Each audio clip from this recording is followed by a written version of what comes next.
Kaya tara na, makisali, makiisa at makibahagi sa talakayang nagbibigay liwanag sa ating mga pananaw.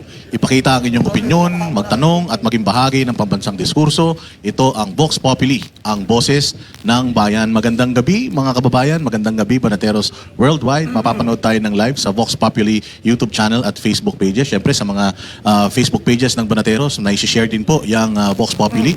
So sa mga nanonood ngayon mga kababayan, i-share na po ninyo para makarating sa lahat itong matinding usapan at malupit na makakasama natin ngayon.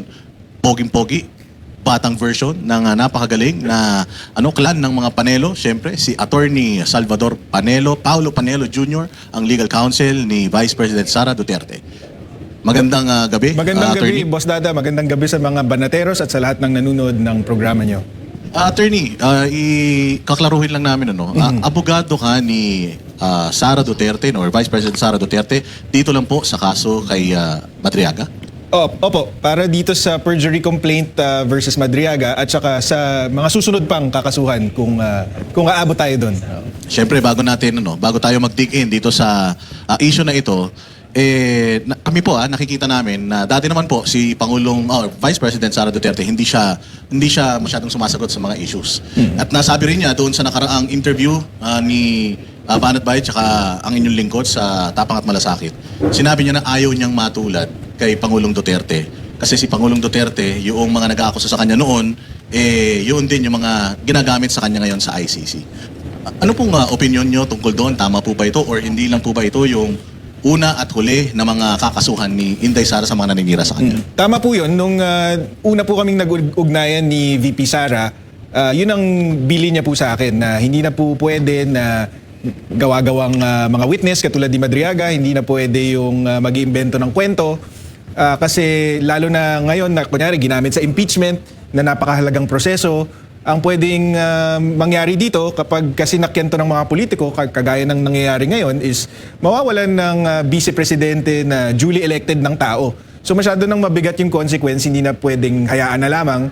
Kaya minabuti niya na simula ngayon, kakasuhan na yung dapat kasuhan, panagutin na yung dapat panagutin, para maaga pa lang hindi na lumaki yung problema, hindi na malinlang yung tao.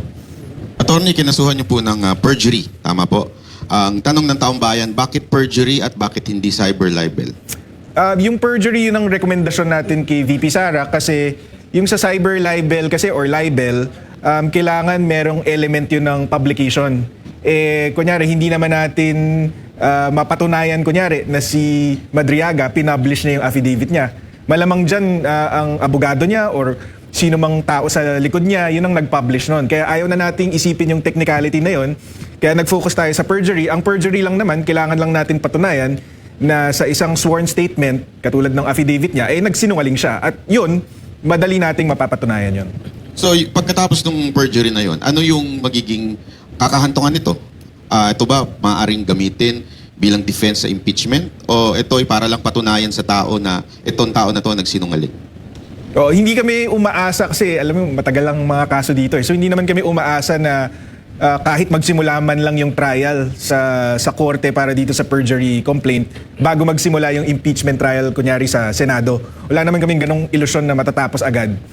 Pero ang pinapakita nito is matapang na hinaharap ni VP Sara itong mga mali at mga kasinungalingan na aligasyon ni Madriaga. Kaya kinasuhan na niya.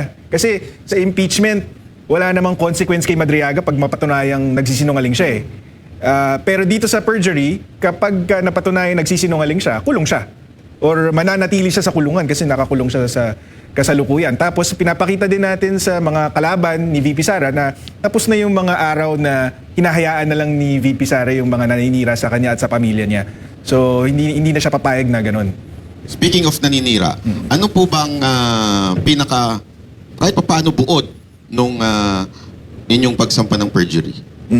Well, si Ramil Madriaga kasi nag-execute siya ng affidavit noong November 29, 2025. Ang pinaka sinasabi niya doon, bagman nga daw siya or aide ni VP Sara at upon her instructions or sa pag-utos ni VP Sara, nagde-deliver daw siya ng limpak-limpak na salapi sa kung kani-kanino.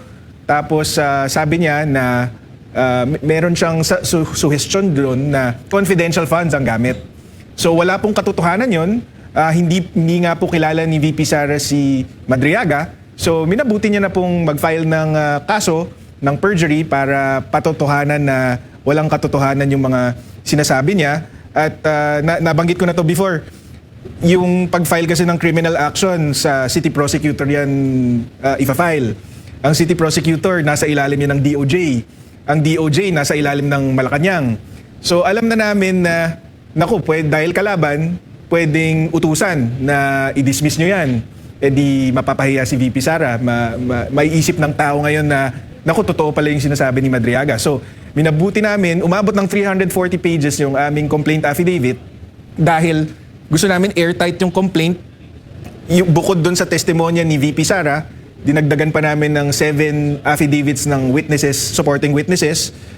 Tapos linagay na namin lahat ng documentary evidence na makapagpapatunay na hindi sila magkakilala talaga. Attorney, kasi napansin ko dyan, meron ba kayong kasi sinasabi ni Madriaga na nagtrabaho siya sa pamilya Duterte. Meron ba kayong certificate na magpapatunay o document na magpapatunay na hindi siya pumasok o naging trabahador ng mga Duterte? Marami po. Meron kaming certification mula sa Davao City Mayor's Office or local government. Meron kaming certification mula sa Presidential Security Command na dating Presidential Security Group. Meron tayong certification mula sa Vice Presidential Security and Protection Group, sa Office of the Vice President, pati na rin sa Department of Education. Itong lahat ng opisinang to, sinasabi nila sa certification na walang Ramil Madriaga na nagtrabaho, naging empleyado, or otherwise connected with those agencies.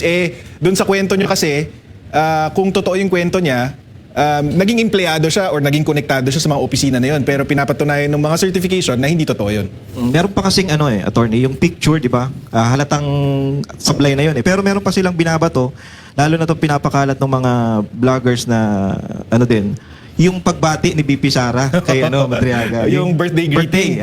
Sa akin, yun ang patunay na hindi sila magkakilala. Kasi alam naman natin na kapag may birthday greeting ka, nakasulat yung pangalan, di ba? Yung mga celebrity, ang binabati nila, yung mga taong hindi nila kilala. Kasi kung kilala ka nila, hindi na isusulat yung pangalan sa papel, di ba? Pero bukod doon sa obvious na halimbawa na yon, meron din tayong forthcoming na testimony mula mismo doon sa tao sa opisina ni VP Sara na nag-video. Siya yung in charge na taga-video ng mga birthday greeting na ganun.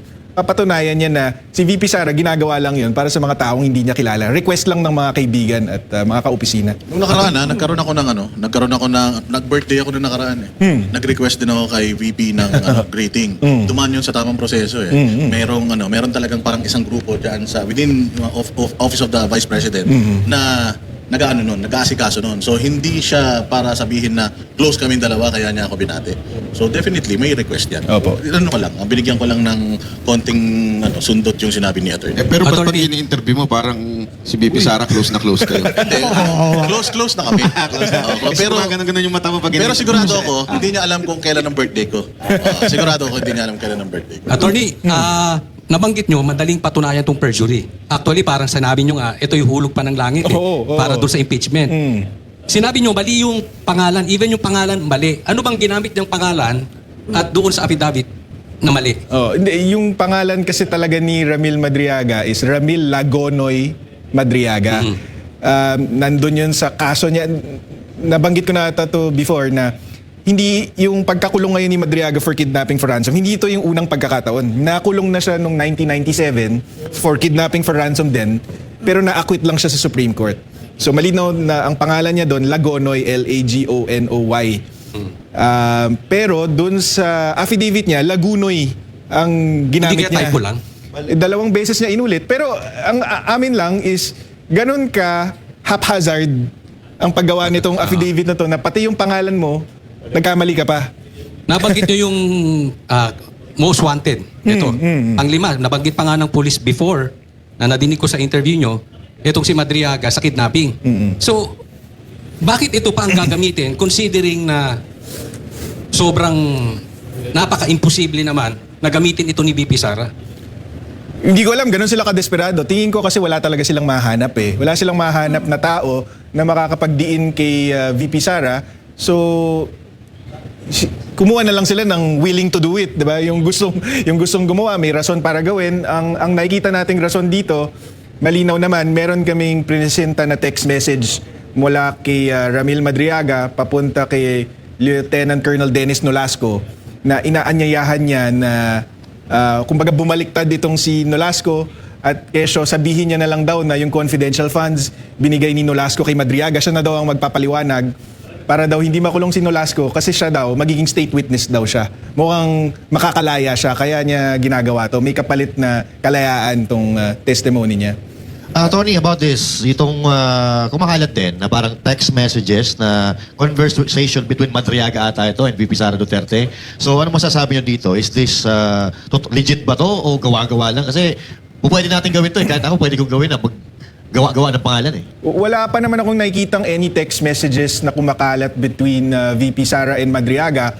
Although si Attorney Palad nung isang araw, may binanggit siya na text message nga. Pero hanggang ngayon wala pa akong nakikita at kung may lumabas ba na ganyan, gawa-gawa lang yan. Kasi nakausap ko si VP Sara tungkol dito at malinaw na wala siyang ugnayan dito sa taong to. So hindi niya alam ang numero nito, wala siyang communication dito. In fact, nung kampanya nga, doon sa Isip Pilipinas na binuong grupo ni Madriaga, hindi man lang kilala ni VP Sara si Madriaga. Ang kilala niya doon sa Isip Pilipinas ay itong si Attorney Ryan Kilala na dating Associate Dean ng San Sebastian kung saan nag-law school si VP Sara. Yun ang kilala niya, hindi si Ramil Madriaga. Okay. So, eto po, sabi nyo, napakalaki kasi ng walingan nito. So, what do you think drives Madriaga to do this? At tingin nyo po, naiipit lang siya ng mga tao nagpapaikot sa kanya? O nagpapagalaw sa kanya? Or paano po ba?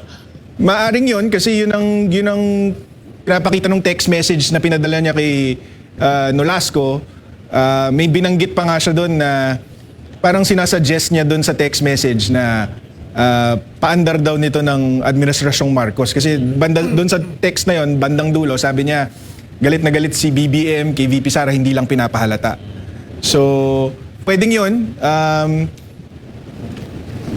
Gusto niyang makalabas, tapos tinitake advantage niya itong political na away ni BBM at ni VP Sara para makalaya.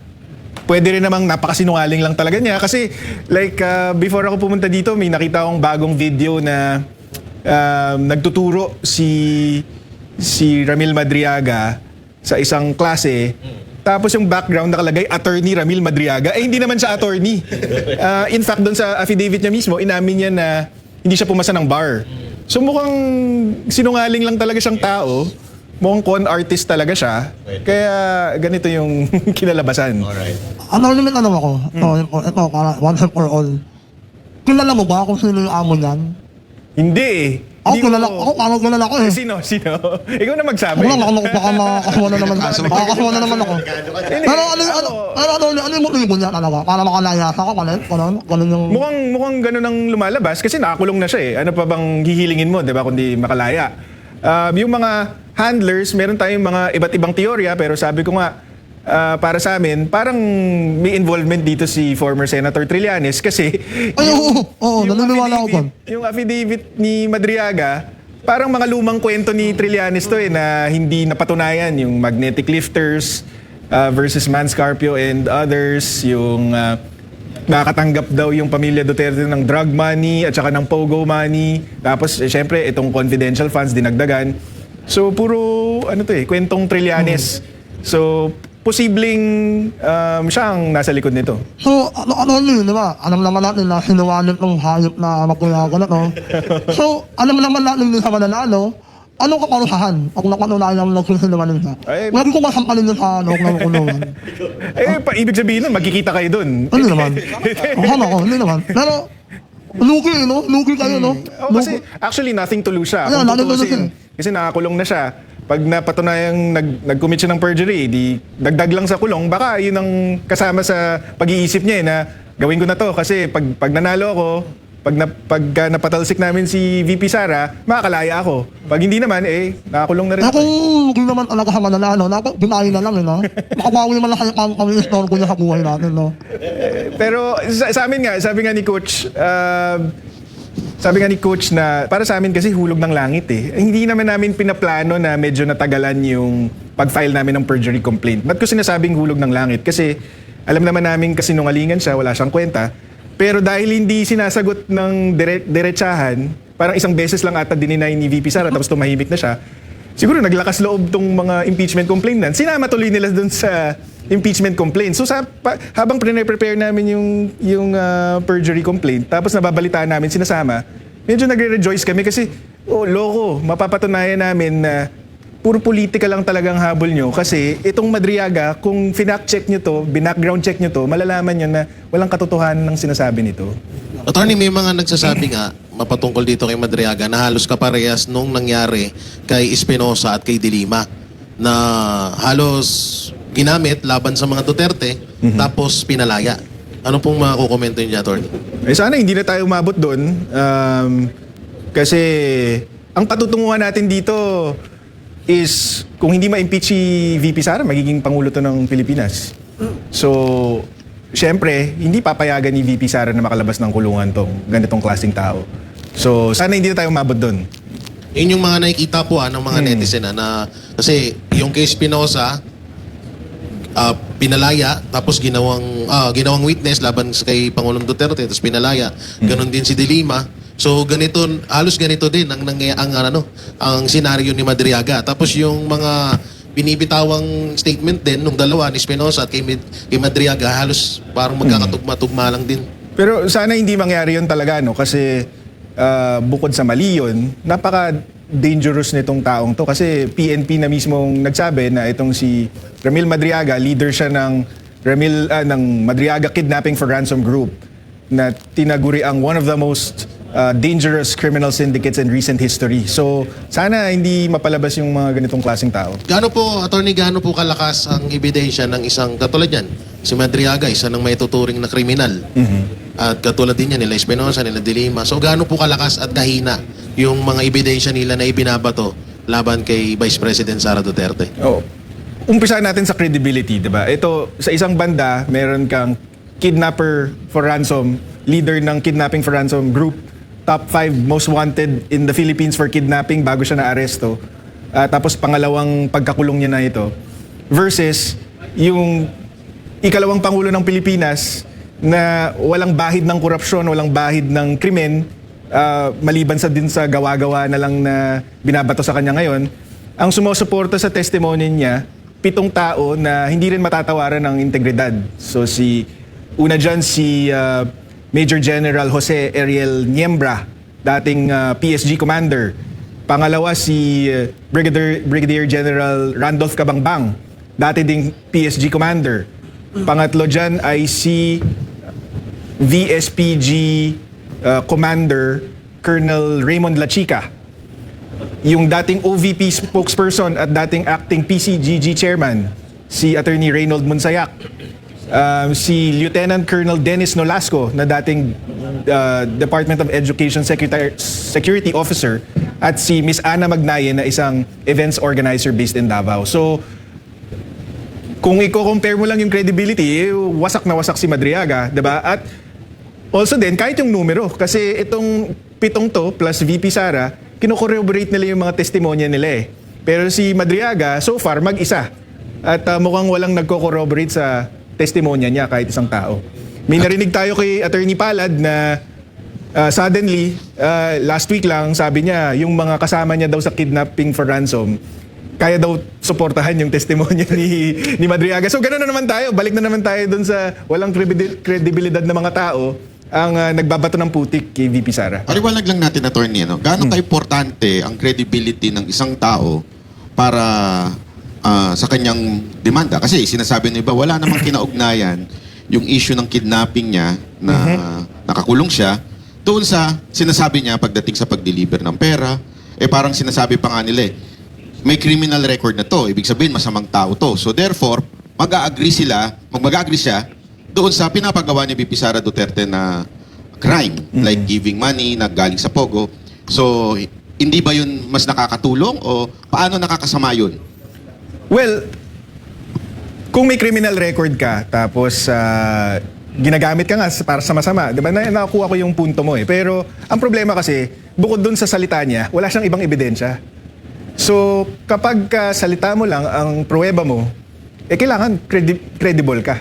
Kailangan yung mga sinasabi mo, it doesn't defy logic, for example. Kasi kunyari lang, may mga kwento siya doon sa affidavit niya na kunyari dinalhan niya daw ng milyong-milyong piso si Attorney Reynold Monsayak sa isang comedy bar. It defies logic. Bakit? Kasi sabi ni Attorney Monsayak, kung yung pera galing kay Colonel La Chica, like sinasabi ni Madriaga, ka-opisina ko yun eh. So bakit niya pa dadalhin sa akin sa isang comedy bar, sa isang public place? Magka-opisina kami, pwede niyang iabot lang sa akin yun kung gusto niyang, Pero palibasa kasi gumagawa siya ng kwento, tapos may konti siyang kilala ng mga taong malalapit kay VP. So gumagawa siya ng imbentong storya kung saan niya hinatid, ganito, ganyan. Kaya yun, pagka wala kang ebidensya, kailangan yung testimonya mo, credible, kapani-paniwala. Pero nakita natin na bukod sa walang substantiation, walang pruwebang iba, hindi rin kapani-paniwala yung mga sinasabi. So yung kanyang mga pinresinta, walang ebidensya, talagang laway lang ang puhunan? Laway lang. Tapos, ang nangyari lang is after lumabas nung affidavit niya, may naglabasan sa social media na mga picture niya kasama ni VP Sara, mga Zoom meeting, ganito, ganyan. Pero actually, hindi nga namin kailangan sagutin yun sa perjury kasi hindi naman kasama yun sa affidavit. Pero para lang matigil na yung mga chismis or pagdududa ng ibang tao na baka nga magkakilala sila, baka nga trabahante nitong si VP Sara, tong si Madriaga, sinagot na namin doon sa complaint affidavit for perjury ni VP Sara. For example, itong nasa screen natin ngayon, picture yan ni Ramil Madriaga kasama si VP Sara sa inauguration ni Vice President Sara noong June 2022. So, yung iba nagsasabi, may picture siya kay VP Sara, so siguro close sila. Pero ang totoo niyan, hindi man lang siya invited doon sa inauguration. Hindi siya invited kasi hindi siya kilala. Kahit na tumulong yung Easy Pilipinas sa kampanya, ang kilala lang ni VP Sara sa Easy Pilipinas ay si Attorney Ryan Kilala. So itong si Attorney Ryan, yun ang naimbitahan sa inauguration. Unfortunately, hindi makadalo si Attorney Ryan sa Davao. So tinext niya yung RSVP number, sinabi niya, ang mag-a-attend na lang para sa Easy Pilipinas ay itong si Ramil Madriaga. So kaya lang siya naka-attend. Tapos yung mga... Attorney, bakit parang nag-proxy sa kanya ito si Ramil Madriaga? Ang totoo naman talaga kasi is, itong Easy Pilipinas, binuo naman talaga ni Ramil Madriaga. Siya talaga ang leader nitong grupo na to. So sumuporta talaga siya kay VP Sara. Ang hindi totoo is, si VP Sara ang nag-utos sa kanya na buuin tong Easy Pilipinas. Hindi rin totoo na si VP Sara ang nagpopondo dito sa grupong to. Hindi niya nga kilala tong si Ramil Madriaga. Ba't niya naman mauutusan or popondohan ito? Kaya niya lang kilala itong Easy Pilipinas dahil kay Attorney Ryan Kilala. So, hindi siya naimbitahan, nag-proxy lang siya. May picture siya, pero sabi naman ni Miss Ana Magnayen na yung events organizer para doon sa inauguration, lahat ng tao pinaunlakan ni VP Sara para makipag-picture taking sa kanya. Para umabot ng 6 na oras, 6 p.m. to 12 midnight. Sila nagpipicturan doon sa harap ng Davao City Hall. Tapos, para lang mapatunayan na hindi siya special, ginawa namin dun sa complaint affidavit, inattach namin 1,200 pictures nung gabing yun. Para ipakita na, hindi ka special, isa ka lang out of 1,200 na nagpa-picture kay VP. Attorney, ngayon established na walang connection talaga si VP Sara dito kay Madriaga. Sabi nga, prosecutor's dream to eh. Pag na-cross-examine to, talagang lulubog to. Ngayon, ang tanong lang, just in case, ma-impeach si VP Sara, magagamit ba ito para matanggal o mabaliwala yung impeachment? And second, yung sinasabi ng karamihan ng mga trolls o yung mga manunood sa kabila na ginagamit nyo daw ito para chilling effect or wala nang lumabas na mga witnesses para patungkol dito naman sa impeachment. Unang-una, lahat ng abogado alam na pag nag-file ka ng perjury complaint tapos may impeachment, hindi maapektuhan yung impeachment. Hindi siya mapipigilan na mag-testify sa impeachment. Pangalawa, kung totoo yung sinasabi niya, edi dapat hindi siya natatakot. 'Di ba? Dapat walang rason para matakot siya. So, hindi ko nakikita kung bakit magkakaganon ng effect kung totoo yung sinasabi niya. Tapos yun nga, dahil nga alam namin na hindi mapipigilan yung testimony niya sa impeachment, kaya okay lang sa amin i-file ito because gusto nga namin siya mag-testify eh. Para mapakita niya sa buong mundo na sinungaling siya. Diba? Na para mabasag nga siya sa cross-examination. May analogy kami na itong si Madriaga, parang Trojan horse ito eh. Pero gawa nila. So, kung gusto nilang papasukin to sa Troy, hindi namin sila pipigilan, 'di ba? Inyong-inyo na 'yan, 'di ba? Gusto nga namin 'yun eh. Pero hindi pwedeng hindi siya managot, 'di ba? Hindi naman pwedeng abangan na lang natin sa impeachment, basagin na lang natin, walang consequence. 'Di ba? Kailangan pag napatunayang nagsinungaling ka, kailangan makulong ka. Attorney, di ba dapat ito maprotektahan? Kasi pwede niyang i-lead kung sino boss niya eh. Kung kaninong tanim to eh. So, agree ba tayo na sinasabi din doon sa impeachment na kukunin na nila? Doon na lang sa Congress.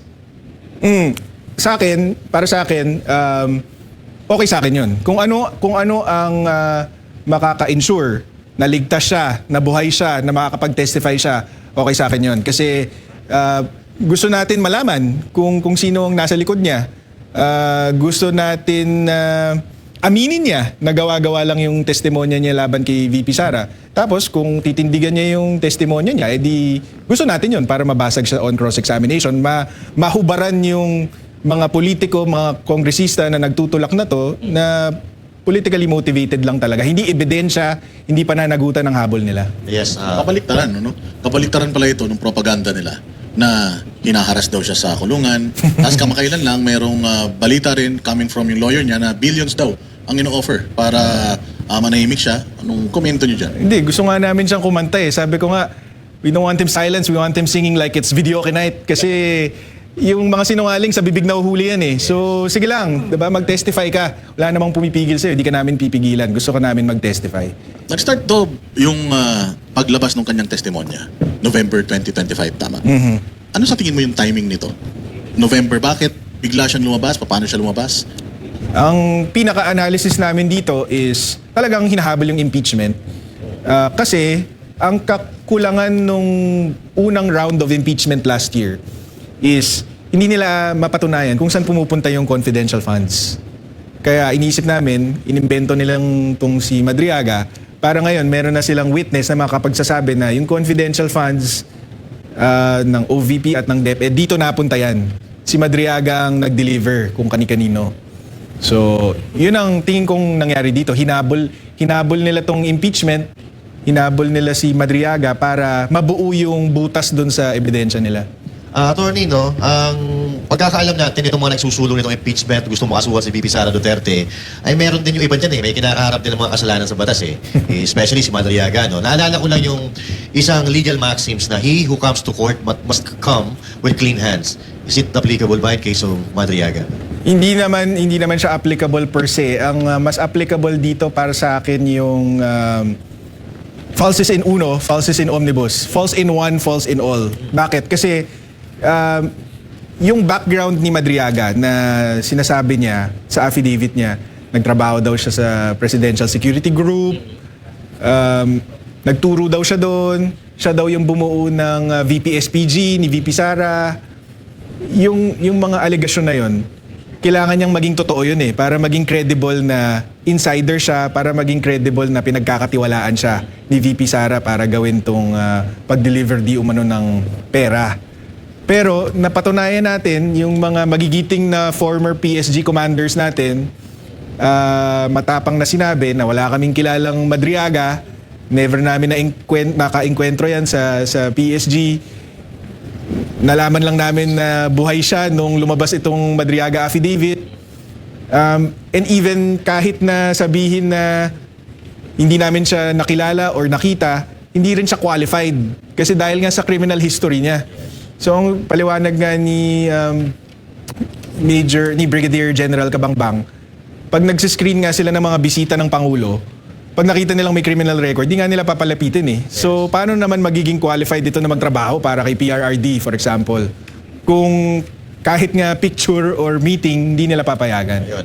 Isa pang tanong, in your own legal standpoint, base po dito sa mga hawak ninyong mga ebidensya, may tayo ho ba itong pinaglalaban ni Madriaga? May tayo ho ba siya? May lakas po ba yung kaso na ito? Paano po ba?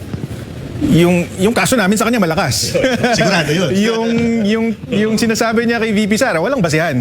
Yun ang katotohanan doon. Kaya hindi ko rin maintindihan kung bakit kunyari sila Terry Ridon, tsaka sila Benny Abante, hat na pa-testify itong si Madriaga kasi wala talaga silang mapupulot dito kundi kasinungalingan lang. Kaya, di ba? Yun nga, kung hindi kayo mapipigilan, sige lang, tuloy-tuloy nyo lang yan. Kasi nga, yan mismo ang wawasak sa mga plano nyo laban kay VP Sara. So, sige lang, okay sa amin yan. Attorney, alam naman na natin ngayon na sinungaling talaga tong si Madriaga at obvious naman. What if po na mabaliw yung humahawak dito at ipapatay ito Nako. para lang maging mabigat na ebidensya, para lang maisisi kay VP Sara. Ano po ba yung mabigat na ebidensya na po ba yung ganung gawain? Kasi pwede nilang gawin yun eh. Alam naman natin ang kayang gawin ng mga anti-Duterte. Sana hindi mangyari yun. Pero kaya ako nga paulit-ulit sinasabi na gusto namin buhay siya eh. Kasi alam ko na pwedeng mangyari yun eh, na isisisi kay VP Sara kung may mangyari sa kanya. Kaya ganito palang kaaga, sinasabi ko na sa lahat ng tao na gusto namin buhayan. Kasi it's out of her interest na masaktan siya or may mangyari sa kanyang masama. Kasi yun nga, siya mismo, si Madriaga mismo ang nagpapatunay na politika ito, hindi ito pananagutan ng habol dito. Pagdating naman, attorney, doon sa background checking kay Madriaga, noon bang binuo niya yung isip na yan, yung parang grupo to campaign for VP Sara? Ano na siya? Involved na siya dito sa mga krimen na ito ng kidnap for ransom? Hindi ko lang alam, pero by that time, 2020 kasi nabuo yung isip eh. Nakalabas na siya ng kulungan. Nakalabas kasi siya ng kulungan 2003. Na-aresto siya 1997, na-convict siya, kidnapping for ransom, pero na-acquit lang siya sa Supreme Court, so nakalabas siya. Naging kaibigan niya si Attorney Ryan Kilala. So, tinatanungan namin si Attorney Ryan, bakit mo naman kinibigan to? Isang ganitong klaseng tao, di ba? Parang halos sinisisi na siya ng mga malalapit kay VP Sara na, ikaw may kasalanan ito, ba't mo ba kinibigan? Nagkaroon tuloy ng link. Sabi niya, hindi niya lubos maisip na nakulong na siya, uulitin niya pa. Parang ganon. Pero hindi mo kasi mapipigilan, Boss Dada, yung mga tao na gustong sumuporta. Hindi naman yan sasalain eh.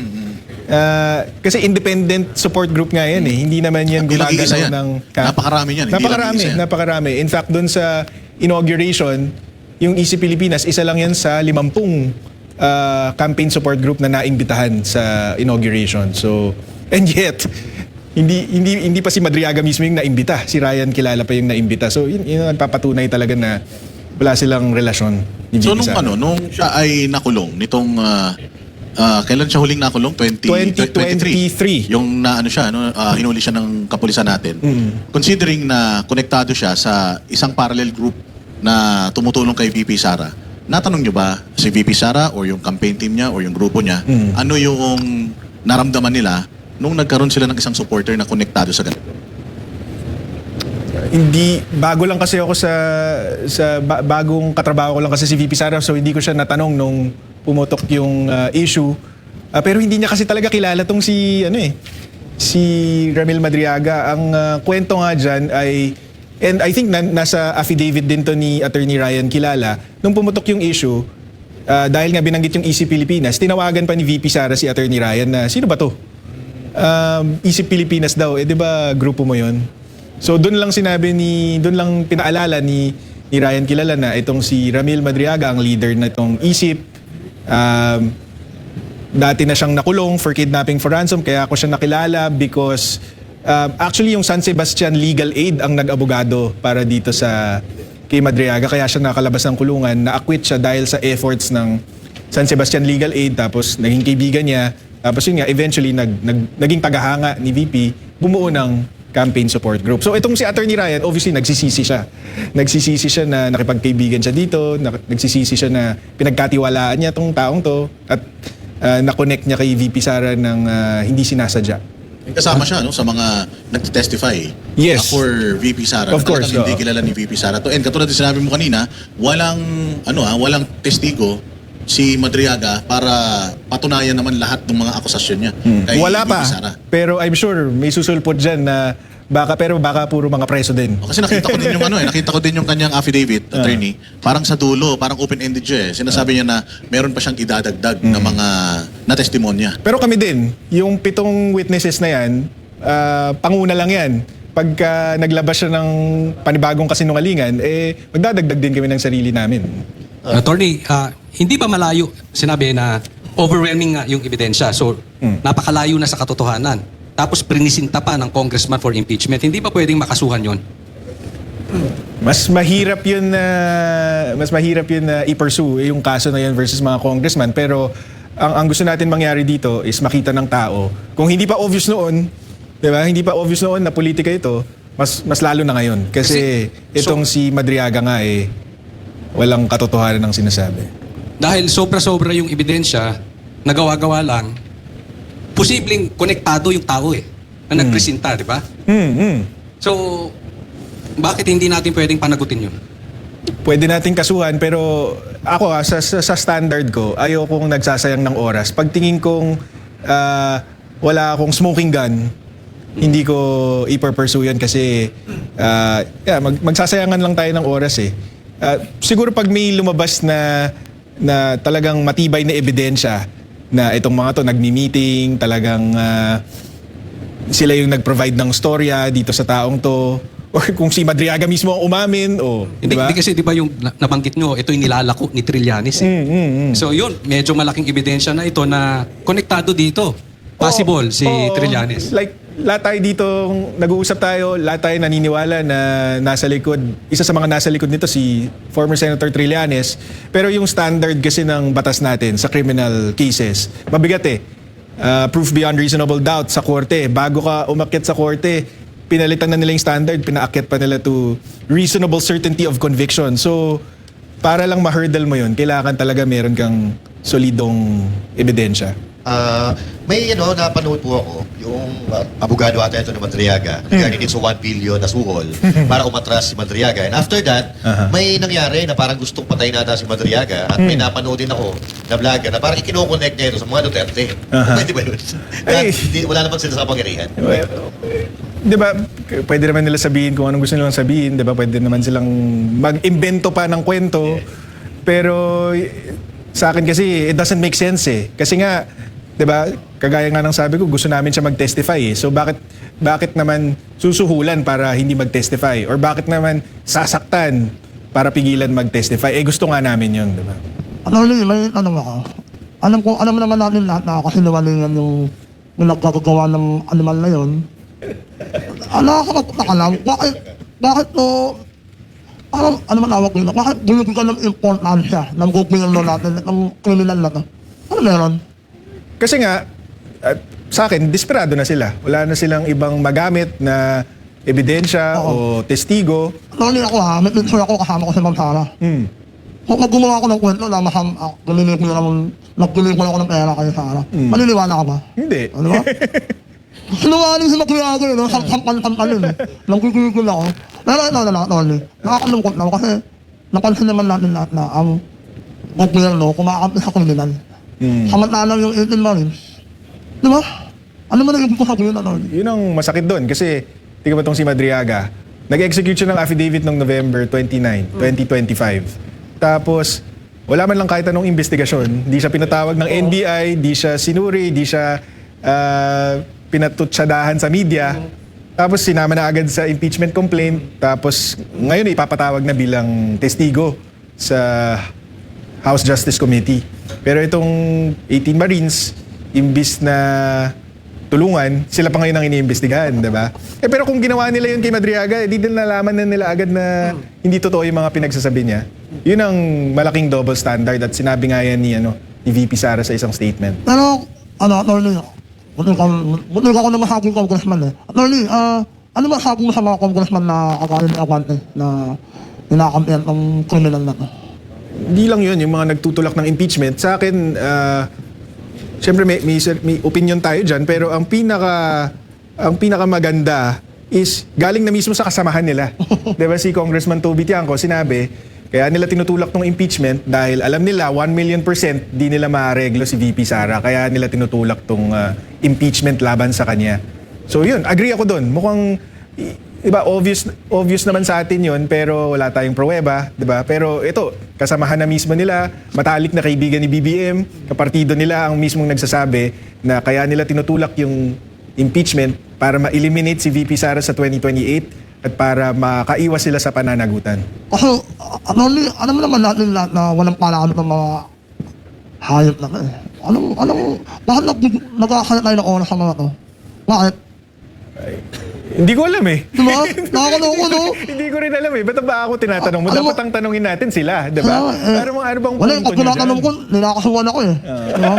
Ewan ko ba, kayo ko lang tanong para ano, diba? Para sa Hindi, nagpapasalamat nga ako sa inyo na pinag-uusapan natin to dito dahil yung palapit na hearing sa House Justice Committee, magiging ano yan, napaka-bias, one-sided show.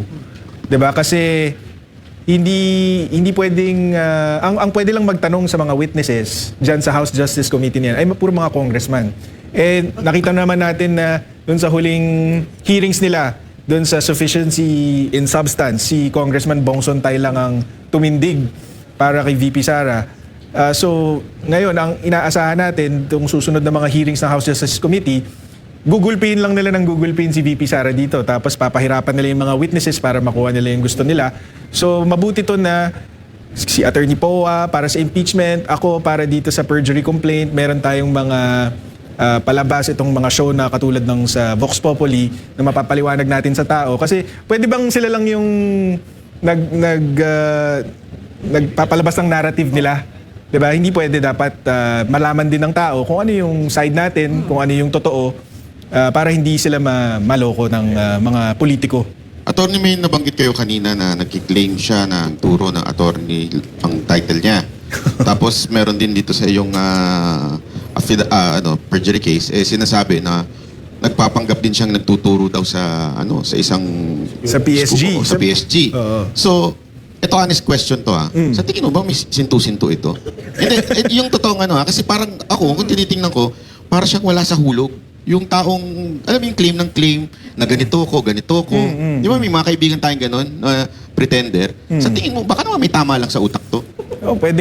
Pwedeng ganon, or pwede namang professional con artist talaga siya. In fact, naisip ko nga bago pumunta dito na manawagan sa mga nanonood, kung naloko kayo nitong si Madriaga, lumantad kayo, makipag-ugnayan kayo sa amin. Kasi baka makatulong ito kay VP Sara na baka naloko din kayo itong si Madriaga, baka nagpanggap siya na bagman ni VP Sara, baka nakakakuha siya ng pera sa inyo. Sabihin niyo sa amin para baka magamit natin laban sa kanya. Or kahit sino pang ibang niloko niya, kasi kung lahat ng tao nagsisinungaling siya, edi magko-cross-cross yung mga yan, di ba? Magkakamali siya. So kung hindi naman sa kailangan natin ng additional evidence, sobra-sobra na, pero para lang tuldukan na itong taong to, 'di ba? Kung meron kayong nalalaman, sabihan niyo kami. Para pala itong isang vlogger, yung si, Sino yan, sir? Sino? yung nakulong, yung galit na galit. Hindi, kasi nabanggit ni attorney na parang con artist ito. Parang, sa madaling salita, yung scammer ba? So parang ganun ang nakikita niyo sa kanya, na parang nangi-scam lang siya, and ginamit niya to para makalaya siya. Bakit ba? I mean, posible ba yun? Nakasuhan ka, nakulong ka dahil sa murder, tapos suddenly magsasalita ka, tapos pwede ka nang maging witness protection ka na kagad? Kaya ang pagka-inaral mo to, talagang mapapaisip ka na yung gobyerno mismo ang isa sa mga tumutulong sa kanya. Kasi yun nga, like you said, hindi naman konektado yung kidnapping for ransom dito sa mga binibintang niya kay VP Sara. So, paano siya mapapalaya? Di kung kausap niya yung Department of Justice, pinangakuan siya na, hindi namin gagalingan yung pagpresenta ng evidence laban sa'yo. Or baka impluwensya naman nila yung huwes. 'Di ba? Baka ganun ang mga klaseng pangako. Kasi hindi nga talaga konektado. Pero, sinong klaseng tao or sinong tao ang may kapangyarihan na gawin yun? Yung mga nakaupo lang sa gobyerno ang kaya nun. Attorney, dun sa paghatid niya ng pera, kasi meron siyang nabanggit dun sa affidavit niya na meron daw siyang na-deliver dun sa mayor sa Laguna. Tapos, alam natin walang credibility itong tao na to. Meron ba siyang inattach na picture o yung plate number man lang nung sasakyan para ma-identify na yun talaga yung ginamit sa paghahatid ng pera? Wala talaga. Laway lang talaga ang puhunan niya dito. Walang kahit isang kapirasong ebidensya, wala man lang pangalan ng mayor. 'Di ba? Isa pa 'yun eh, kaya namin siya gustong mag-testify kasi may mga allegation siya na masyadong general, mahirap i-verify. Mahirap ding patunayan na hindi totoo.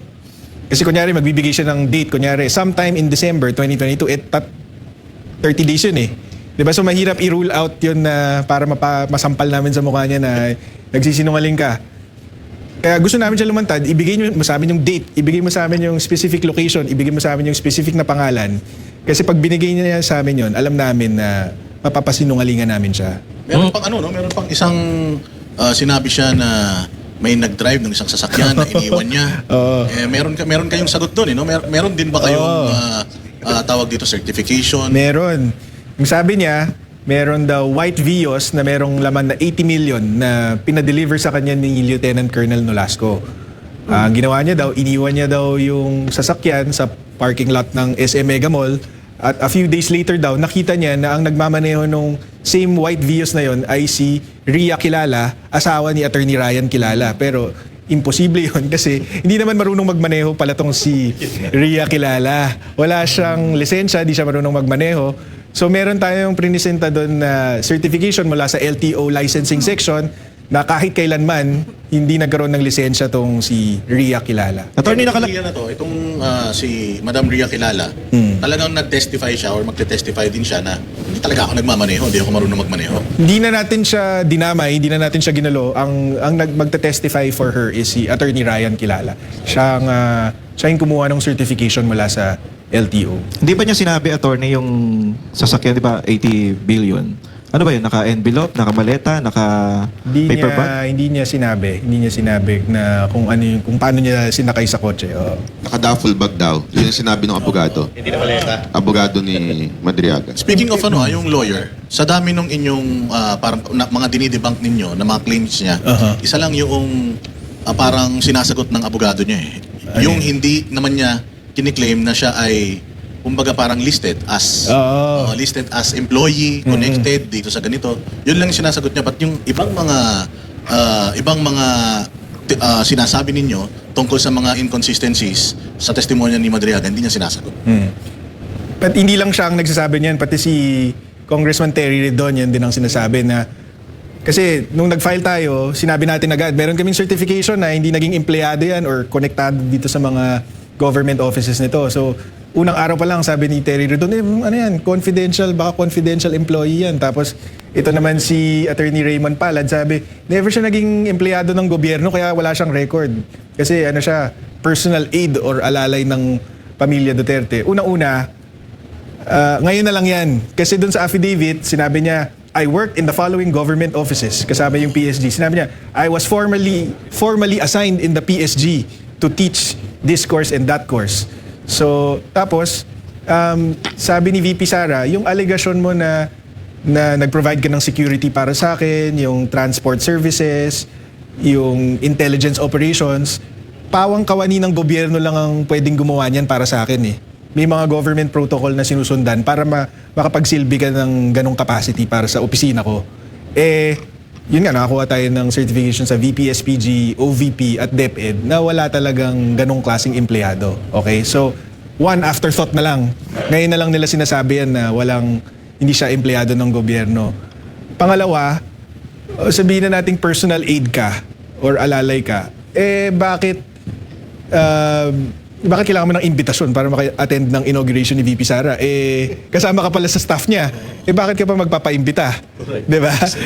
Pangatlo, sabihin na natin parang secret agent ka. Kasi walang nakakilala sa kanya eh. Diba? Wala pa akong nakakausap na katrabaho ni VP Sara na kahit isang beses nakita siyang katrabaho si VP Sara.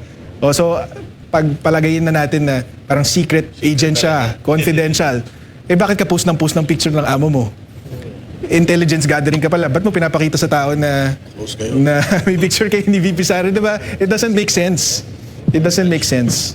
Kaya sa isip niyo lang yun? Hindi kayo obsessed to kay VP Sara, tong tao na to? Hindi. isa na nga yun sa sinabi ni Attorney Ryan Kilala. Kaya daw nabuo yung isip is crush daw ni In love. crush daw ni Ramil Madriaga itong si VP Sara. Nung kunento ko naman kay VP Sara, sabi niya, oh my God. Crush din naman namin si VP Sara. Oo, So, pero so sinasabi daw nitong si Ramil Madriaga kay Attorney Ryan Kilala na crush niya nga itong si VP Sara. Sabi naman ni Ryan Kilala sa kanya, kung gusto mo siyang makita, gusto mo siyang makilala, magbuo ka ng campaign support group para itulak niyo na tumakbo siyang presidente. Nagulat naman si Attorney Ryan Kilala na sineryoso nung tao. Tapos ginawa niya, binuo niya talaga yung Easy Pilipinas. Baka kidnapin siya. Hindi mo masisi ha? Coach Oli, di ba? Yung kidnapping, nabanggit mo coach yung kidnapping. Actually, merong intelligence reports nung 2024 na natanggap sila VP Sara na merong Madriaga kidnap for ransom group na hindi pala kidnap pero pinaplanong i-assassinate si VP Sara. Na may nag-hire daw dito sa Madriaga kidnap for ransom group to assassinate her. Pero dahil nga hindi niya kilala, hindi niya na-connect na itong Madriaga pala, Easy Pilipinas pala ito. Na-put together niya na lang nung pumutok tong affidavit ni Madriaga, tinawagan niya si Attorney Ryan, sabi niya, sino, kilala mo ba to? Easy Pilipinas daw. Yan yung dating San Sebastian Law, hindi na pumasa pero na-convict, tinulungan ng San Sebastian Legal Aid, naging kaibigan ko, naging supporter mo, ganito ganyan. So, yun ang kwento doon. Attorney, yung mga yung mga kung sakali mang matukoy at mapatunayan yung mga taong nasa likod ni Madriaga, ano pong mga kaso na kakaharapin nila? Perjury din, number 1, pwede ding libel, dahil paninirang puri talaga yung ginawa nila kay VP Sara. Baka pwede rin nating kung ginamit nila yung pera ng gobyerno para sa project na ito, di meron ding graft and corruption yun. So, depende kung anong madidiscover natin. Pero, may pananagutan definitely sila. May plano pa kayong kasuhan si Trillanes? Secret muna yun, secret muna. Excited na kami. Yun nga, ang mandato ko kay VP Sara is offense. Hindi ako part ng impeachment defense team, part ako ng offense. So, yun ang mandato ko. So pagdating attorney dito sa Congress, since kasama ito sa articles of impeachment, yung testimonya ni Madriaga, mag-appear ka ba sa Congress para sabi mo opensa ka. So pagdating dito sa depensa sa Congress, so hindi ikaw iba. Hindi po. Ang impeachment defense team, yan sila Attorney Poa, sila Attorney Monsayak at yung Fortune Narvasa. Sila yung bumubuo ng impeachment defense team. Tapos kung kailangan nila ng tulong, syempre, we're very happy to help. Lalo na kung tungkol dito kay Madriaga at doon sa iba pa nating kakasuhan, willing tayong tumulong syempre in any way that we can. Pero mabuti, attorney, huwag ka na mag-appeal doon. Kasi nandun si Dilima eh. Baka may love sa'yo. Paulo! Baka gumanon biglain doon. Paulo, anong masasabi mo sa patay tayo dyan. Basta huwag dala ka ng banana cue. Pero in your personal capacity or sa opinion mo, kailangan ba sa tingin mong humarap pa ni VP or ni VP dito sa Congress pagdating dito sa kanyang impeachment or antayin na lang nila since sabi ko nga done deal na ito dyan sa Congress Kasi the very same people na pumirma sa impeachment niya last year sila din yung mga pipirma ngayon, karamihan. So dapat ba antayin na lang natin umakyat dyan sa Senado? Sabi ko nga, in my personal capacity and not speaking on behalf of the Vice President, inunggoy niyo yung proseso tapos magagalit kayo, binato kayo ng saging ng impeachment defense team. Kasi, di ba, parang sinabi nila sufficient in substance nang wala namang ebidensya kasama pa tong si Madriaga. So, nung sinagot sila ng impeachment defense team na wala kayong ultimate facts, hindi nyo man lang napatunayan na merong impeachable offense, gagalit sila na non-answer daw, ganito, ganyan. Pero yun nga medyo foregone conclusion na dito sa House Justice Committee. Tapos hindi mo naman pwedeng i-cross-examine yung mga testigo. Sila lang ang pwede. Tapos hindi din pwedeng mag-participate yung mga abogado. Sabi ni Luis Troata kanina na dapat daw si VP Sara mismo ang So, at kailangan si VP Sara daw ang magpakita ng ebidensya. Oo. Siyempre alam natin mali yun, di ba? Dahil sila yung nag-aakusa 'Di ba? Kaya nga nila dinaanan yung proseso na kailangan nila i-determine kung sufficient in substance para malaman kung meron bang sapat na aligasyon at ebidensya para maging impeachable offense or para magkaroon ng trial for an impeachable offense versus VP Sara. Tapos ngayon pa lang sila magpapasampina ng records, ngayon pa lang sila magpapatawag ng witness. Pero syempre ang pinaka alam ko dyan is yung kay Madriaga. Isipin mo yung affidavit niya, laway lang nga. Walang kahit anong attachment. Tapos, dahil dun sa testimonyang yun, merong impeachable offense si VP Sara. Kaya alam mo talaga na naluto na eh. Naluto na yung proseso. Ito bang 7 testigo natin, if ever, kailanganin sila sa Congress, ready din silang humarap sa Congress para patotohanan na hindi talaga konektado itong Madriaga na to sa kay VP Sara at sa mga Duterte. Tingin ko hindi sila papatawagin.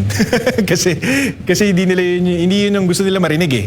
Ang gusto nila marinig, inutusan si Madriaga na dalhin tong confidential funds kung kani-kanino. So, palagi ko hindi sila mag-iimbita ng kahit sino mang tao na makakapagpatunay na hindi totoo yung sinasabi ni Madriaga.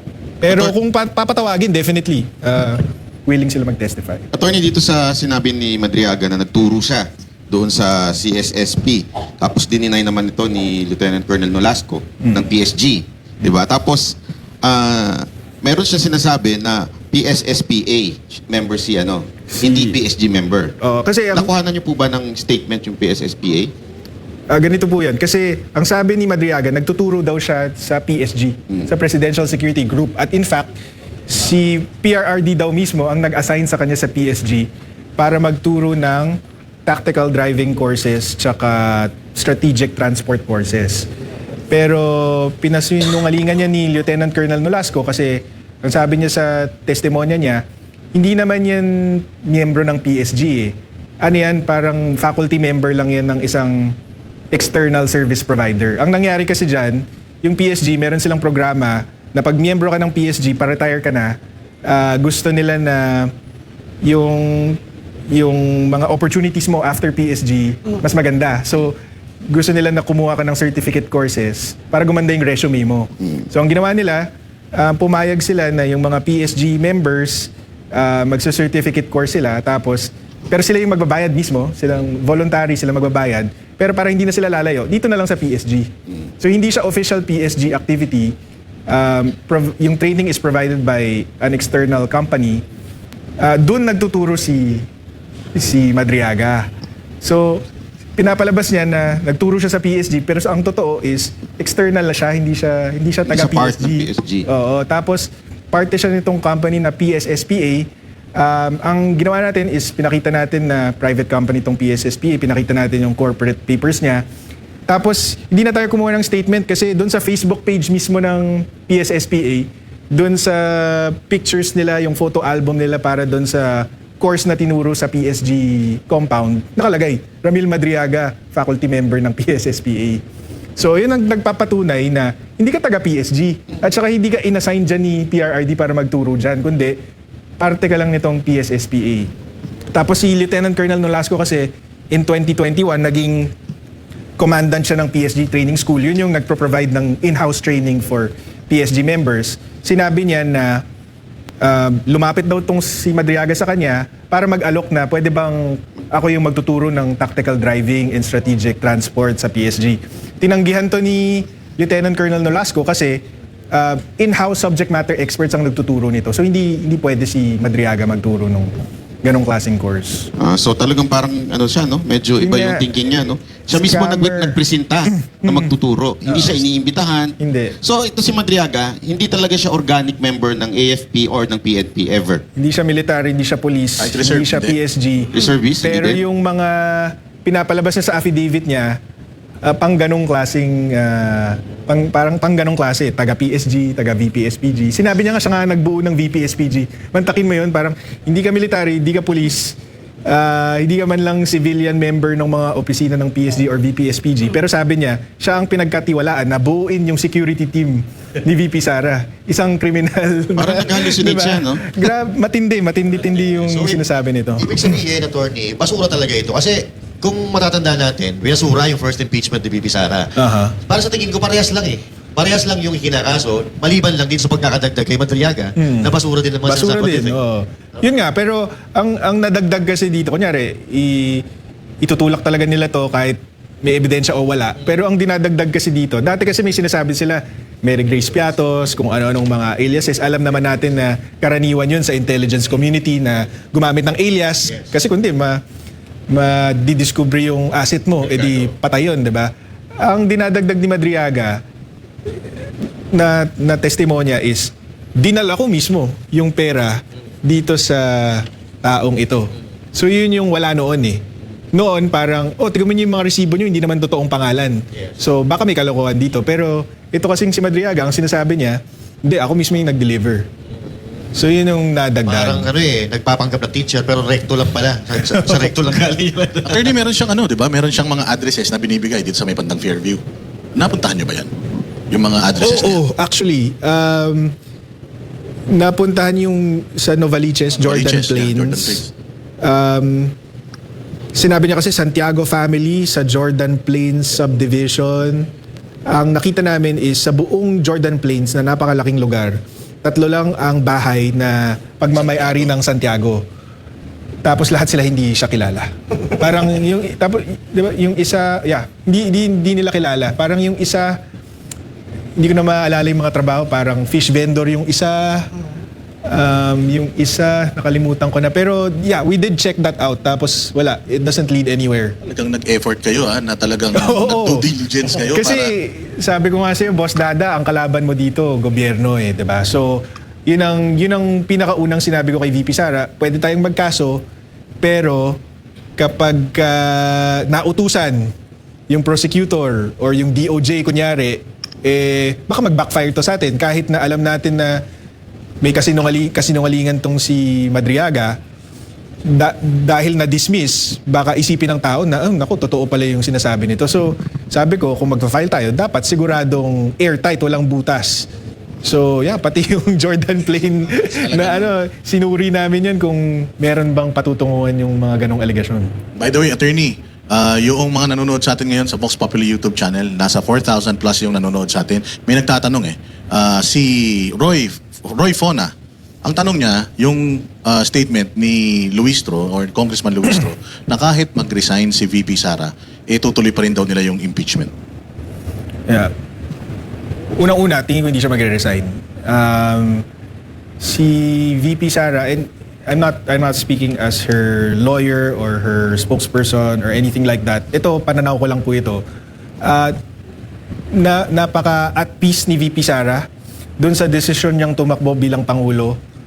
Napaka at peace niya harapin tong impeachment. So hindi niya, tingin ko lang, hindi niya magagawang mag-resign dahil may responsibilidad siya sa mga tao. So kung mai-impeach siya, so be it. Pero ako naniniwala na hindi mangyayari yun. Tingin ko kung yung House of Representatives hindi marunong manindigan, tingin ko umaasa ako na yung Senate kaya nilang manindigan sa You think part katotohanan. to ng part ng propaganda nila para magmukhang guilty si VP Sara, fino-float nila yung idea na mag-resign na lang siya para yung disqualification sa pagtakbo sa mga posisyon sa gobyerno hindi maipataw sa kanya. Tingin ko wishful thinking lang. Umaasa sila na magre-resign siya para hindi na nila problemahin pero hindi mangyayari yun. Mga banateros. Mayroon pa ba kayong mga tanong kay May gusto kong idagdag. Sige po. Banat dun sa yung ugnayan kasi ni Lieutenant Colonel Nolasco at saka ni Madriaga. Sa huling interview ni Attorney Raymond Palad, sinasabi niya na tinatanong kasi siya, ano yung pruweba nyo ng koneksyon ni Madriaga kay VP Sara? So, sabi niya, nakakuha sila ng mga text messages between Madriaga at saka Lieutenant Colonel Nolasco na nagpapatunay na magkakilala sila. Unang-una, hindi naman namin dinedeny na magkakilala si Lieutenant Colonel Nolasco at si Madriaga. And in fact, dun sa affidavit nga ni Lieutenant Colonel Nolasco, sinabi niya na alam naming nagsisinungaling siya kasi nakilala ko na yan, hindi naman siya taga PSG. Teacher siya ng PSSPA. Ngayon, ano sabi ni Attorney Palad? Sabi niya, merong mga text messages doon na nagbigay ng bank account number si Lieutenant Colonel Nolasco kay Madriaga. Tapos para daw i-confirm, nagdeposito pa daw si Attorney Raymond Palad ng 1,000. Tapos pumasok daw. Pero kung titignan mo yung text message, ang pinag-uusapan nila doon, hindi naman confidential funds o anumang krimen, ang pinag-uusapan nila doon, paliga.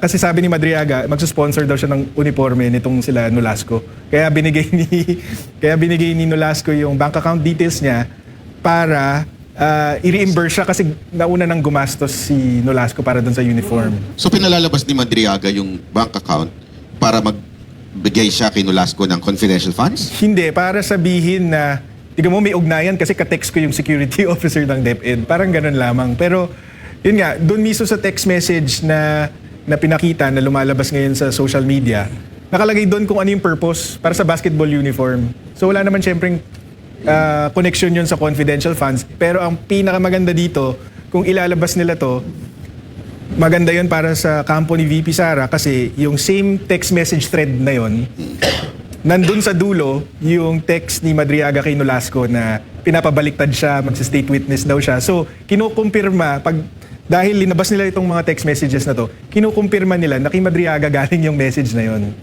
So, wina-welcome natin yan. Actually, kahit anong ilabas nila, wina-welcome natin dahil alam natin na gawa-gawa lang. So pinababaligtad ni Madriaga si Nolasco. Oo, sabi niya, Parang sumama siya doon sa kwento. oo, sabi niya, Nolasco, sabihin mo na lang na yung confidential funds sa akin mo binigay. Tapos, ako na lang magpapaliwanag kung anong ginawa ko dun sa pera. Meron bang sagot si Nolasco doon? Hindi na siya sumagot. Preserve niya agad yung message, tapos rin-report niya kay VP Sara at sa mga abogado niya. Oh, huli pero di kulong ano. Kulong, actually. Pero kulong. Nakakulong na. Huli, pero nakakulong na. Pero Tony, gusto pang mukhang lumabas, ano niya ha? talaga to, no? Mukhang gawain niya talaga. Kasi doon pa lang sa sinabi ni Nolasco. ni Nolasco na na parang gusto niya mag-volunteer na magturo ng ganito. Parang may na talaga siya. Parang matagal na talaga siyang may plano na ganito yung gagawin niya ngayon.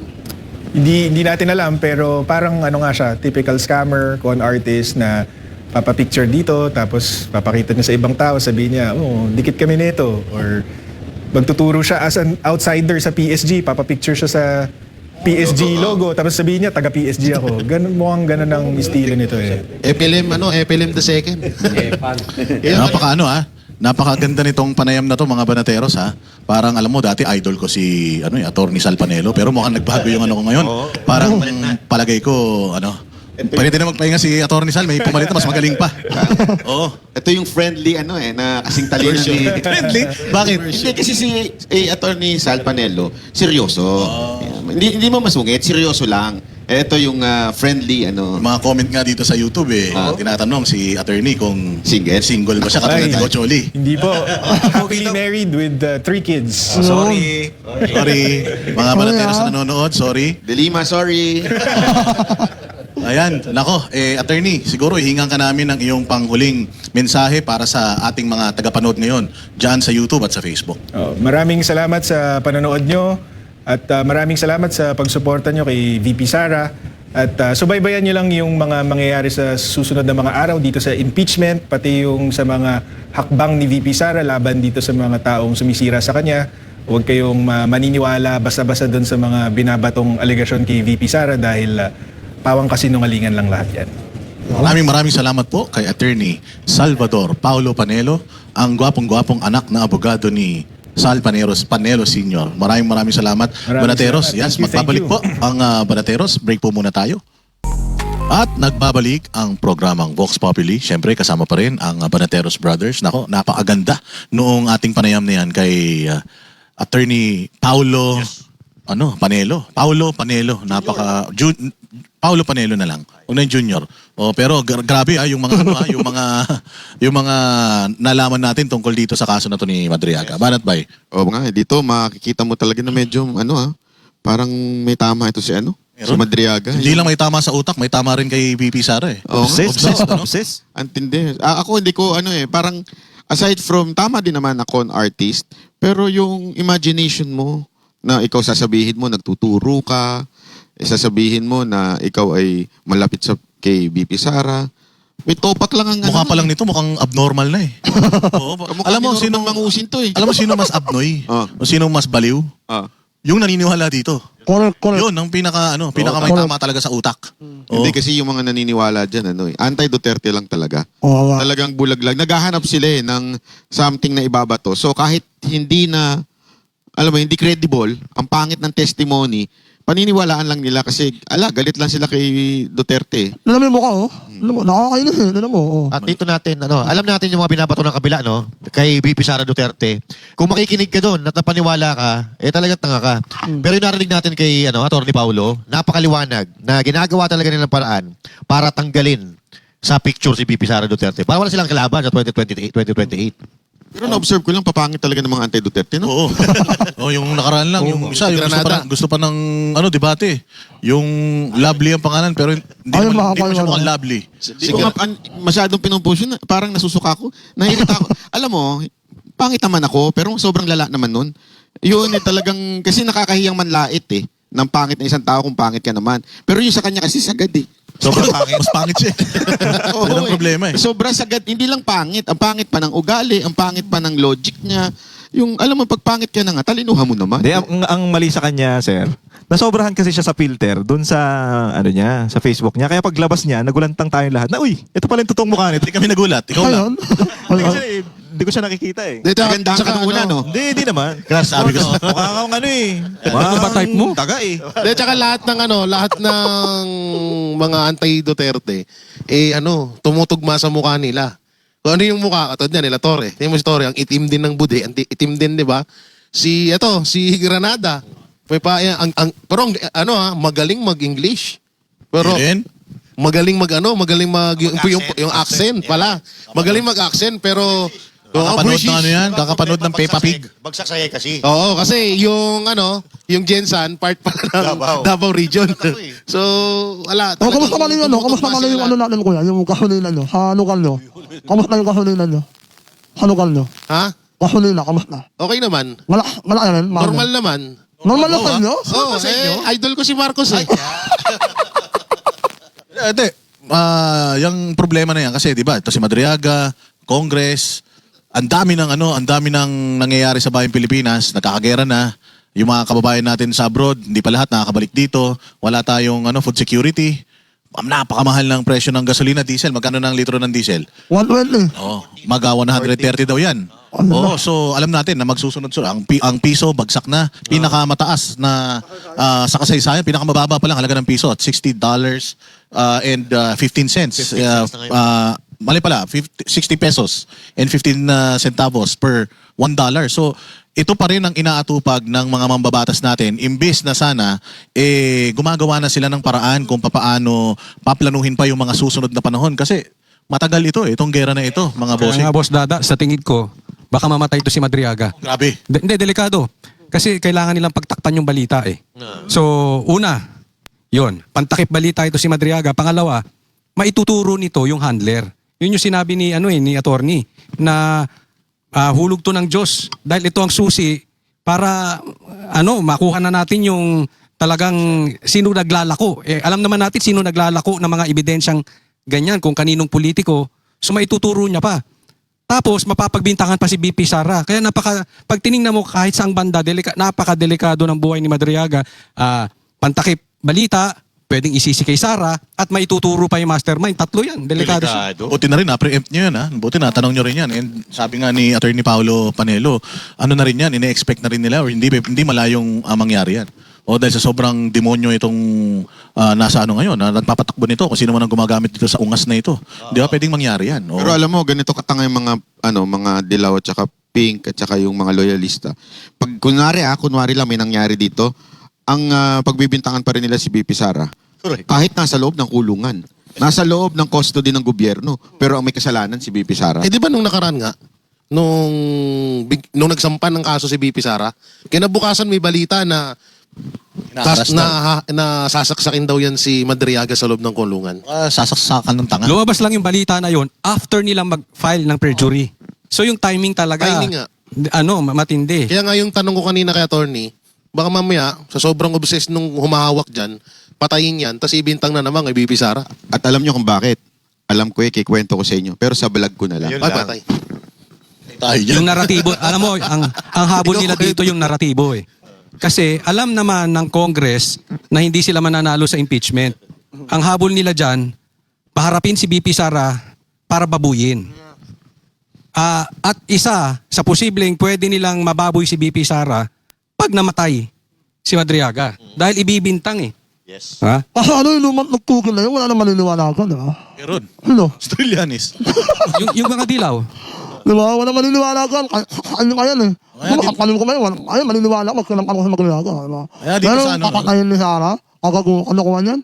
Wala. Wala maniniwalagan, lumang tugil na yan. Nasa loob ka na ng kulungan ng gobyerno. Hawak ka ng gobyerno, mamamatay ka. Oo. Di ba? Malupit nun. Ano to?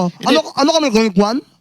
Di ba? At hindi namin gusto mamatay ito ha. Walang ganong baka iniisip ng iba dyan. Gusto nga namin buhay. Yeah. At gusto nga, nung mismo Abogado. abogado, mag-testify. Para talagang, kasi gisang-gisa sa yung mga sinasabi ng abogado, pati nito ni Madriaga, abogado ni Madriaga, tsaka si Madriaga, sabit yung sinasabi na hindi naman nagtrabaho. Pero doon sa affidavit ni Madriaga, I work. Oo, so sinabi niya, I work. Anong hindi nagtrabaho? Siya nga mismo nagsabi. Tsaka sabi nga, halatang minadali. Banat bay, mantakin mo pati pangalan na ginamit niya dito sa kanyang affidavit. Mali. 2 beses daw na nandoon yung pangalan niya sa affidavit. Pero mali din pareho. So doon pa lang makikita mo na talagang bara-bara ito, Banat bay. Baka nga hindi siya ang nagsulat Pwede. Kasi may kilala akong mga ganyan Yung nasa korte, nung tinanong kung sino ang ang nagsulat, hindi nila alam. Abogado lang. Hindi, totoo yan. Yung sa kaso ni Pastor Apollo Kibuloy, ganyan eh. Yes. Oo, ganyan. Sinabi Oo, yun ha. Yung, Siya nagsabi yung judge. Hindi, ano ko lang. Totoo naman yan. Oo, totoo naman yan na yung kanilang yung kanyang testimonya, hindi niya kabisado or hindi niya tanda. Na-witness pa nga natin yung may inaabot eh. Oo, nangyayari yan. And even sa Congress, ganyan din. Abutan ng abutan Oo, dyan. live. Pero sa tingin nyo, sinong may dyan? May palabas dyan? May dalawa kasi ako naiisip Yung dalawang mahilig sa witness. Baka naman pwedeng Oy. wag mo na sa vlog sabihin dito na. Hindi, ako nga tinatanong ko Oo. kayo May dalawang kaduda-duda dyan na mahilig sa witness. Ako, isang babaeng pag nagsalita, laging bumubulong. Pwedeng yun. Ay, yung mahalang Pilipinas. Oo. Grabe. Sobra. Yung may alaga kay mahal naman yung Ay, sobrang mahal niya ang Pilipinas. yung nagbabayad ng Pwede milyon ganon. sa witness. Oy, sino yan? Ay, yung satanas? Nanay ni tsaka, Sino pa? Pwedeng yan. Sino pa? Yung nagnakaw ng tinidor. Nagnakaw ng tinidor? Yung nagkudita na isang araw pa lang sumuko na? Hindi ko alam. Hindi, tinatanong ko lang. Pero doon makikita mo yung yung kumbaga makikita mo yung trademark ba o pattern. Makikita mo yung pattern doon na gawa-gawang istorya. Kasi si Bicoy, kilala nyo, alias Bicoy. yun. O hindi ba, ganun din. Na kalaunan, umamin din. Umamin. Ito na lang, yung alias rin Yun. At yung iba pang mga iba pang mga testigo dyan sa family. Na nagsasabi rin na, so pwede. Ako sa tingin ko, Boss D, yung pinaka nakinabang sa maleta, gaya nga ng sabi ni Chanko, ayaw nilang makaupo si BP Sara kasi hindi nila kayang aregluhin. So definitely, ang gusto nilang mapaupo doon, yung kayang aregluhin. At sino ba ang maraming kaso? Sino ba ang posibleng makulong ng habang buhay dyan? Di yung nakinabang sa maleta. Kasi paano mo pakikiusapan? Sabi nga, 1 million % hindi nyo maaareglo si BP Sara. Di maglagay ka ng presidente, madaling aregluhin. Sino-sino ba yan? Nasa listahan ng dilaw Tsaka huwag din tayo masyadong magpapaniwala din dyan kay Chanko. Pero totoo yun sinabi niya, na 1 million % hindi nila kayang aregluhin si BP Sara. Pero kung matatandaan nyo, to si Chanko, ang inaano niya lang yan, dyan si Martin Romualdez. Pero tutan ni Marcos Jr. yan. Pero parang nag-ano na yata sila nag-political split na yata sila. Parang sinabi na yata ng Malacanang na break na sila. Hindi Marami na kasing susunod-sunod dyan, Boss Dada, na magbabalitaran. Nakita mo, parang iba tono ni itong si Puno. Di ba? Iba na rin ang tono ni Chanko. Isa-isa na yan. Pero ang galing, no? Ang galing din ng ng defense team ni VP Sara. No, kasi talagang inexpose nila na wala talagang ebidensyang hawak itong mga nasa Congress patungkol sa impeachment ni VP Sara. Wala talaga silang hawak kasi ang ine-expect talaga nila na magpipresenta ang defense team ni VP Sara ng ebidensya na magpapabulaan doon sa articles of impeachment. Pero wala statement lang din yung ibinigay ni VP Sara. So, hindi na rin sumagot yung prosecution doon sa reply nila VP Sara. Dito na nga, sisimulan na sa Committee on Justice yung hearing. Nagkamali sila dun Nagkamali sila dahil sa impeachment, hindi naman makukwestiyon ng partido ni Sara itong si Madriaga. So basta magsalita ka lang na magsalita, ang habol nila nga ay yung naratibo. Babuyin lang si Sara. Yan lang naman para hindi siya umangat sa 2028 eh. Yan ang naratibo ng Dilaw. Inaamin nila na marami pang mangyayari kahit nangunguna si BP Sara, the woman to beat, marami pang mangyayari kasi nga may impeachment pa. So bababuyin nila si Sara dyan. Nagdemanda ngayon ng perjury. Offensive sila ngayon. On the other hand, gusto ko pumunta si VP Sara dito sa Congress para gusto ko harapin niya na mag-isa tong mga to kasi alam ko hilalampaso ni VP Sara tong mga to eh. Ako sa pagkakilala ko lang sa kanya kasi natatandaan niyo yung meron siyang umattend siya sa Congress na siya lang mag-isa. Tapos hinarap niya lahat 'yan. Tapos inisa-isa niya talaga. Nilalapitan niya. Pumalag siya, hindi ba? Kaya alam boss, baka hindi hindi siya pagsalitain. Alam naman natin dyan eh. Ganyan ang O siya lang galing. mag-isa nandoon, ba't pa siya pinatawag? Kasi ang sabi, hindi magsasalita yung mga abogado niya, siya lang. So kailangan nandoon siya lang ang sasagot. Hindi naman siya tinanong dati eh. Nakaupo lang siya doon kaya nga siya nagpaalam kasi wala naman siya Meron, yung sa budget. Meron na isang pinatawag siya tungkol yung sa kay- budget oo. na hindi niya pinasama yung mga kasamahan niya kasi natatakot. Oo. O feeling ko, kayang-kaya Pero ni regarding VP itong mga sa- to. Mga engot to eh. Sa impeachment, walang tanong sa kanya eh. Sa regarding sa impeachment, walang nagtanong. Yung kahit ano yun, isa. sa mga yung sa confidential funds. Oo. Hindi, yung sa akin lang. Kasi ako, kung ako lang tatanungin, ayaw ko rin talaga na bigyan nila itong Congress na ito ng bala, kumbaga, ipakita mo yung baraha mo sa kanila. Mas mabuti na yung ginawa nila na ganyan. Kasi ito, tumatayo naman ang Congress eh. Sa kaalaman ng mga Pilipino, alam naman nila yan, parang yung Kongreso tumatayo bilang piskal eh.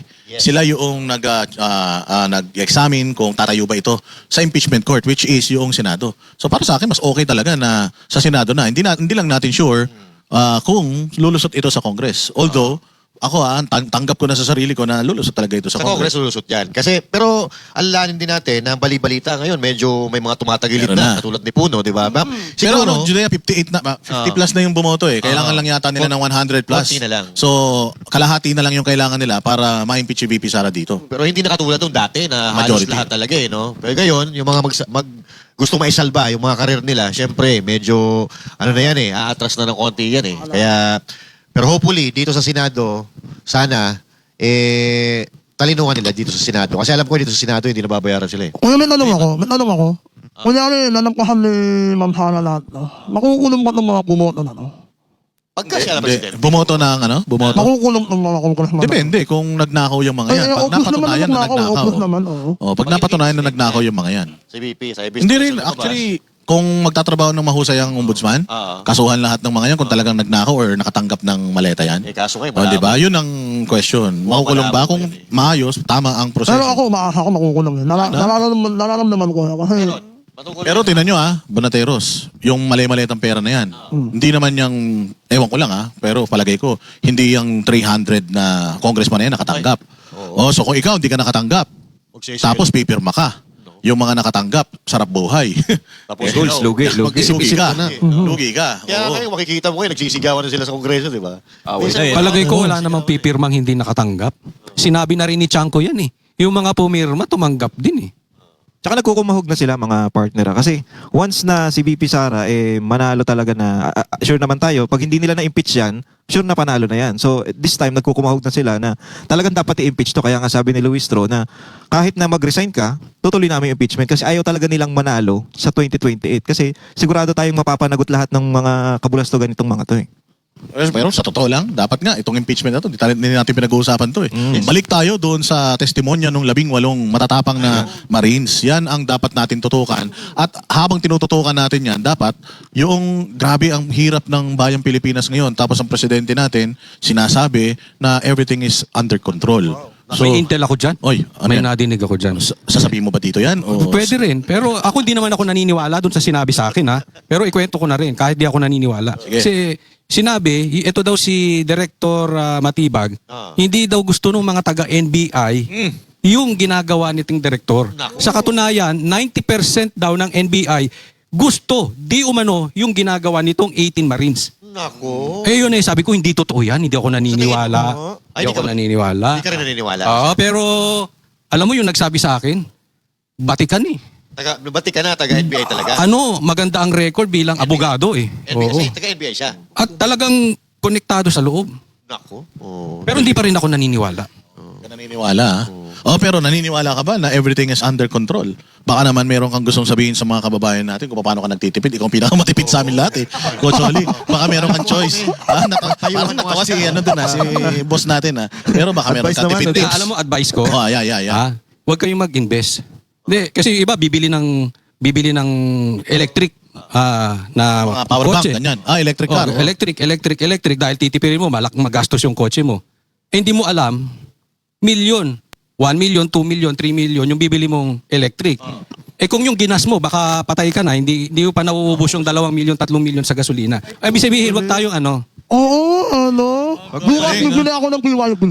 Alam mo, ha? Promote ka pa. Ano ba ibig sabihin ng BYD? Huwag naman, huwag Oh, naman. ano yung ibig sabihin ng BYD? Kakahispire lang Sabihin mo, anong ano? Sabihin mo.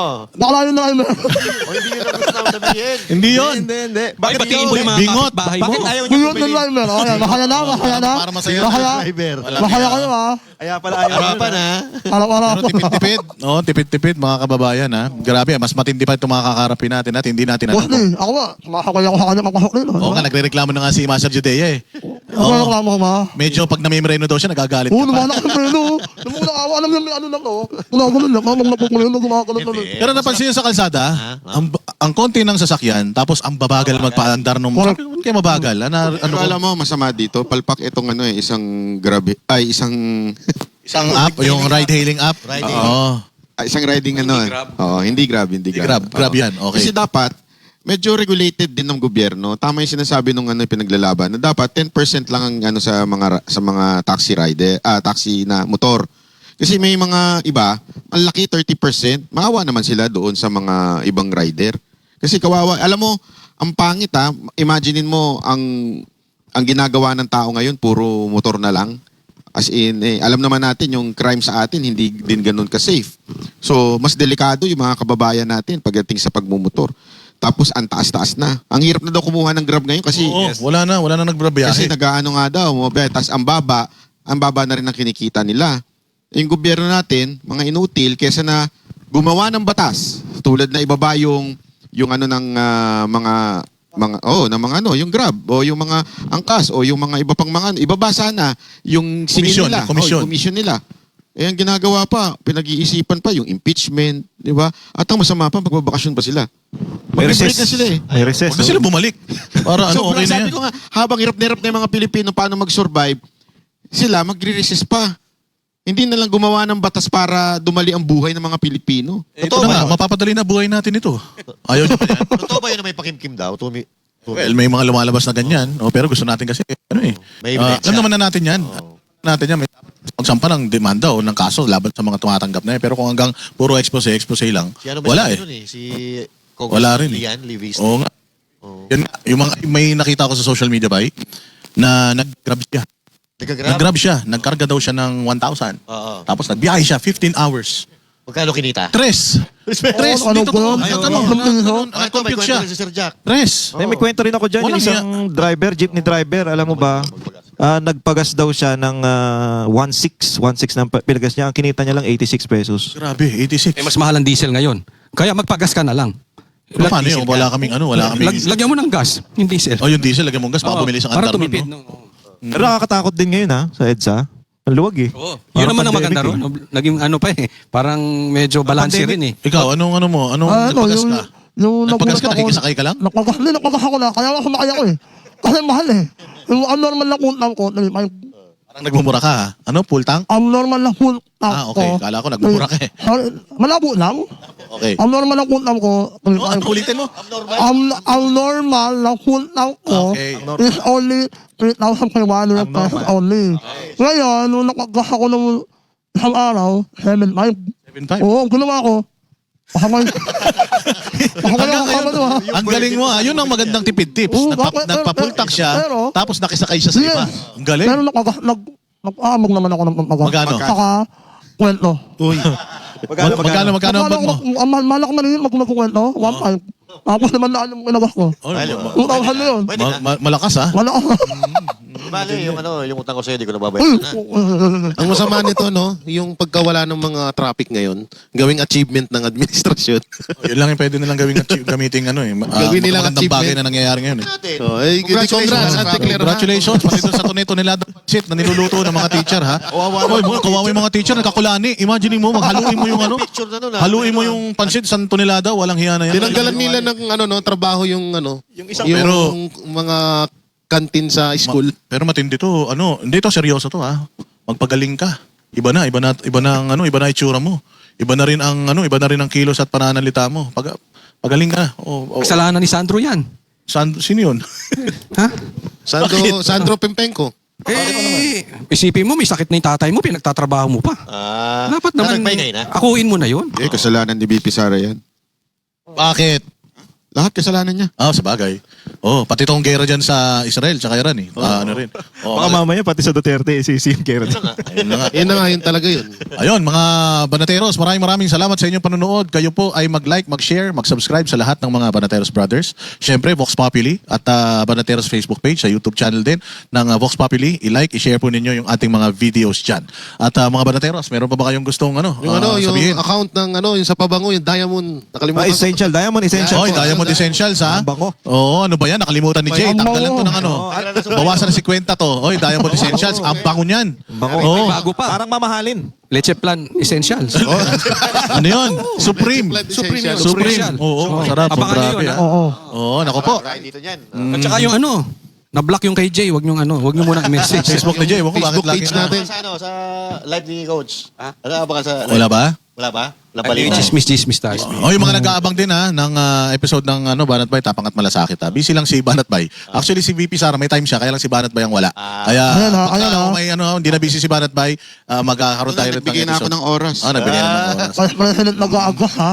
Again, maraming salamat mga Banateros at mga tagapanood ng Vox Populi. Dito po nagtatapos ang episode ngayong araw ng Vox Populi, ang programang Daluyan ng Tunay ng Boses ng Bayan. Abangan ang susunod na episode sa susunod na Sabado, alas 6 hanggang alas 8 ng gabi, dito lang sa SMNI.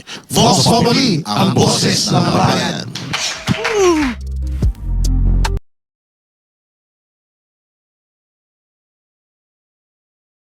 Kami ang boses ng masa, hindi natatakot. Katotohanan lang, di kami nalulunod. Walang bahid ng sismis, lahat ay totoo. Kahit sino ka pa, pag mali ka babanatan ka. Walang pinipili kulay, wala kaming kinikilingan. Basta para sa bayan, kami lalaban. Pagdama palakpakan, pag mali banatan. Di matitinag, di matatakot, para sa bayan tuloy ang sigaw. Sa harap ng kamera, walang halong takot. Mga baluktot, lahat kayo'y tutumba. Ang hustisya at totoo, yun lang ang mahalaga. Kahit sinong harang, di kami matitinag. Walang pinipiling kulay, wala kaming